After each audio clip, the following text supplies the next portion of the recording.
ہارون صاحب، سیاست کی تو بات ہوگی، کل ایک اہم موضوع تھا جس پر میں نے بات کرنے کی کوشش کی، آپ اوائڈ کرتے رہے، وہ ہے تعیناتیوں کا معاملہ. اس کے اوپر آپ نے کوئی انفارمیشن ہمارے ساتھ شیئر نہیں کی. آج بات کریں گے، آپ آج کریں گے؟ نیشنل کسی نے بھی کوئی بھی اس پہ کھل کے بات نہیں کر رہا، اور اس کی وجہ ہے نیشنل سیکورٹی ایشوز پہ ذرا سی غیر محتاط غیر ذمہ دارانہ گفتگو کے آپ متحمل نہیں ہو سکتے. اس کو انڈیا لے اڑے گا، امریکہ لے اڑے گا. ایک بات یاد رکھیے، اس ملک کو آئین نے متحد نہیں رکھا ہے، اس ملک کو فوج نے متحد رکھا ہے. کوئی شبہ نہیں. اس لیے کہ آئین کا اگر ہم سب اکرام کریں تو پھر تو مسئلہ ہی حل ہو جائے. اگر عدالتیں ٹھیک کام کر رہی ہوں، پولیس ٹھیک کام کر رہی ہو، سیاسی جماعتیں جو ہیں نیچے سے اوپر تک ان میں ایک جمہوری کلچر ہو، الیکشن فیئر ہوتے ہوں، اسٹیبلشمنٹ کے پاس کوئی چل کے نہ جاتا ہو اور کوئی اس کی سپورٹ سیکھ نہ کرتا ہو، آج ایک پارٹی کرتی ہے کل دوسری کرتی ہے، تو پھر تو اور معاملہ تھا. جمہوریت جڑیں پکڑتی ہے نئی ریاستوں میں بہت تاخیر کے ساتھ. امریکہ میں اسے کتنا عرصہ لگا تھا؟ 1776 میں امریکہ آزاد ہوا. 1859 میں خانہ جنگی شروع ہو گئی. اب آپ اندازہ لگائیں کہ 100 سال سے اوپر ہو چکا تھا اور خانہ جنگی ہو گئی. تو 150 سال. تو نہیں، بہت احتیاط. پاکستان کی خاص سچویشن ہے.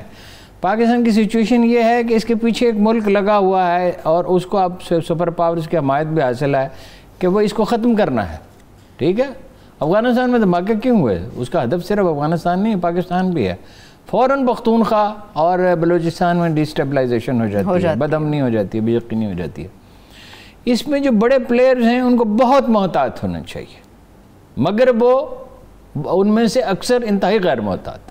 ٹھیک. مثلاً آپ دیکھیے کہ آج ہے، اس میں بعد میں بات کرتا ہوں، کہ اچانک فوج سے محبت ہو گئی مولانا فضل الرحمان کو. شہباز شریف اور ایسی شہباز شریف صاحب کو تو خیر ہمیشہ تھی، کچھ نہ کچھ محبت تو نہیں تھی، مگر یہ ہے کہ بھائی ہمیشہ وہ اس کے ساتھ مل کے چلنا چاہتے تھے، یا جو بھی کہیں اس کی سپورٹ چاہتے تھے. آج تو مولانا فضل الرحمان نے کہا کبھی کبھی ہم بھی اختلاف کر لیتے ہیں، کرتے نہیں، کر لیتے ہیں.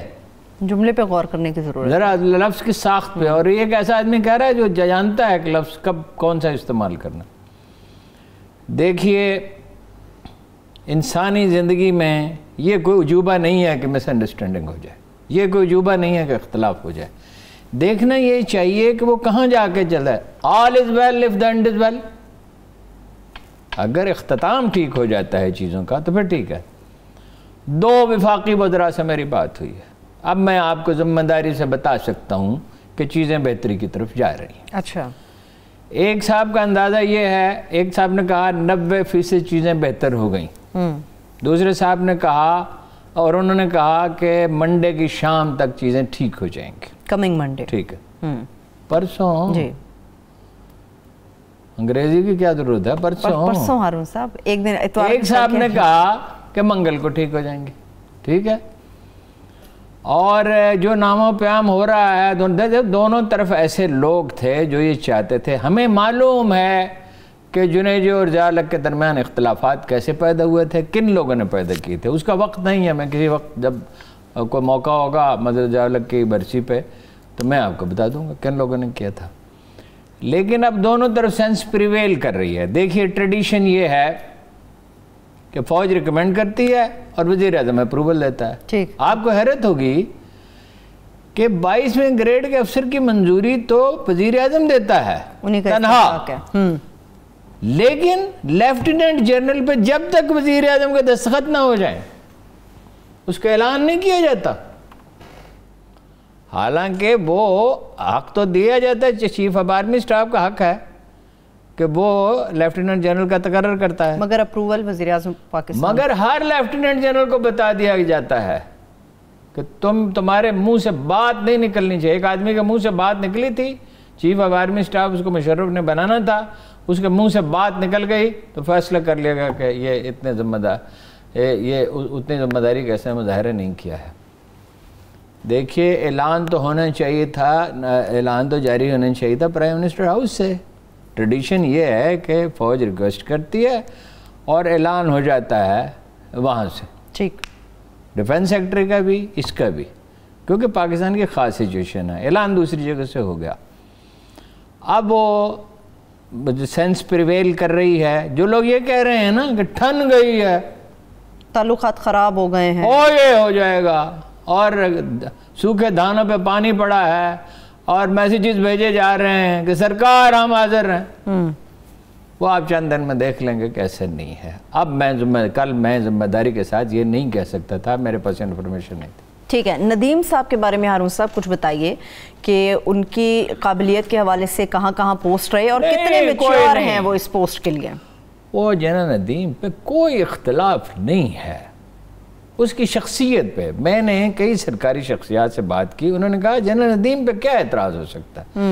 میں جنرل ندیم کو جانتا ہوں، میں ان سے ملتا رہا ہوں ذاتی طور پہ بھی، اس لیے کہ کوئٹہ میں وہ جو ان کو اجازت ہوتی ہے، کوئٹہ میں جو ایف سی کے لوگ ہوتے ہیں ان کو اجازت ہوتی ہے اخبار میں سے ان کو بریف کریں ہم نے عمان کی سچویشن کیا، کیونکہ ان کی ذمہ داری ہوتی ہے.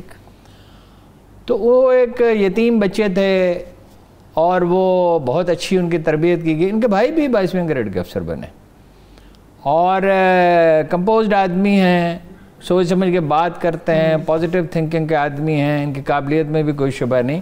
صرف یہ ہے کہ میں نے آپ کو بتایا کہ اعلان پرائم منسٹر ہاؤس سے ہونا چاہیے. ٹھیک ہے. لیکن ہارون صاحب ایک آخری سوال پھر آگے بڑھتے ہیں. ماضی کے اندر جو تقرریاں ہوئی ہیں افواج کے لے کر، ان کے اندر بھی کبھی کوئی ایسا اختلاف سننے میں دیکھنے میں آیا جیسا اب ہوا؟ ڈسکشن ہوتی ہے، ڈسکشن کے بعد ایک فیصلہ ہو جاتا ہے.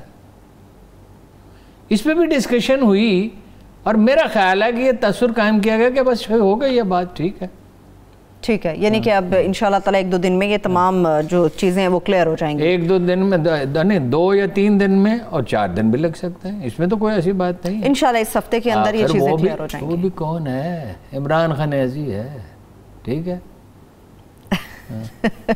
ٹھیک ہے ہارون صاحب، اب پھر گفتگو چلی جائے گی کسی اور طرف. اگر میں دونوں کو ایک بات سمجھ لیں، دونوں کو یہی سوٹ کرتا ہے، اسٹیبلشمنٹ کو بھی حکومت کو بھی، کہ جو صلح میں بہتری ہے اور صلح میں ہی بہتری ہوتی ہے، اور ملک کے مفاد میں بھی ہارون صاحب اس وقت فی الوقت ڈیسٹیبلائز ہو جائے. بلوچستان میں بھی یہی ہے، میں نے ابھی پتہ کیا تھوڑی دیر پہلے کہ وہاں بھی صورتحال بہتر ہو رہی ہے اور امکان زیادہ ہے. وہ پر اعتماد ہے چیف منسٹر، میری بات تو چیف منسٹر سے نہیں ہو سکی، وہ پر اعتماد ہیں کہ وہ پریویل کر جائیں گے، اور وہاں بھی اگر مطلب ہٹایا گیا تو وہاں ڈیسٹیبلائز کرنا اچھا نہیں ہے. ٹھیک ہے. چلیے الیکشن، جب یہ پہلے شہباز شریف صاحب نے خود کہا 2003 میں فیئر اینڈ فری الیکشن ہمیں چاہیے، جو بالکل ٹھیک بات ہے، فیئر اینڈ فری الیکشن چاہیے 2003 میں. آج تک کوئی ایک الیکشن 70 کا ہوا فیئر الیکشن، اگرچہ اس میں عوامی لیگ نے خوب دھاندلی کی، باقی بھی جس کا کہیں بس چلا، بعد میں ایم کے ایم بھی کرتے رہے، لیکن اس کا تو رزلٹ ہی نہ مانا گیا. وزیر اعظم جسے بننا چاہیے تھا، جس کا اعلان بھی کر دیا چیف آف آرمی اسٹاف نے، مارشل آرٹ ایڈمنسٹریٹر نے، وہ نہیں دیا گیا. تو چیزیں بہتری کی طرف جانی چاہیے. اب جو لوگ ہیں نا وہ بھڑکا رہے ہیں، آگ کو بھڑکانے کی کوشش کر رہے ہیں. بھائی اس آگ پہ پانی ڈالا جاتا ہے یا آگ بھڑکائی جاتی ہے. وہ حسین حقانی، وہ اپنے اس کے کیا نام تھا، وینڈی شرمن کی کلپ چلا رہا ہے. تم انڈیا کے شہری ہو. ادھر ایک صاحب کہہ رہے تھے، کل میں نام نہیں لینا چاہتا، یہ اتنے مکروہ لوگ ہیں، ٹھن گئی ہے. کوئی نہیں ٹھن گئی ہے. اختلاف رائے اور ہوتا ہے.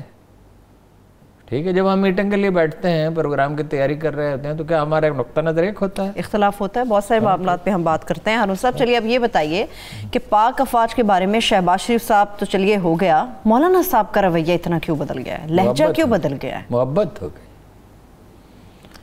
بات یہ ہے کرپشن کے مقدمات ہیں بڑے ہولناک. ابھی نواز شریف کے کیس میں میں بات کرتا ہوں، مولانا کا کیش کاؤنٹر بند ہے. ایک چھوٹی سی چیز آپ کو بتائی تھی، 2 کمرے یہ چمبا اس میں مستقل ان کے لیے 365 دن محفوظ ہوتے تھے. یہ زندگی گزارنا اپنے پیسوں سے نواز شریف کری اور مولانا کے لیے مشکل ہے. اس وقت دونوں کا بڑا ہے. نواز شریف سے انہوں نے شکایت کی کہ جناب والا وہ جو اسپیکر نے اجلاس بلایا اس میں نون لیگ چلی گئی. انہوں نے کہا کوئی بات نہیں، میں ڈانٹتا ہوں شہباز شریف کو. پھر شہباز شریف آج جو ہیں انہوں نے کہا فوراً ختم ہونی چاہیے حکومت. آپ دیکھیں گے کہ چند دن کے بعد یہی شہباز شریف بالکل اس پوزیشن پہ واپس جا چکے ہوں گے کہ 2023 میں فیئر الیکشن چاہیے.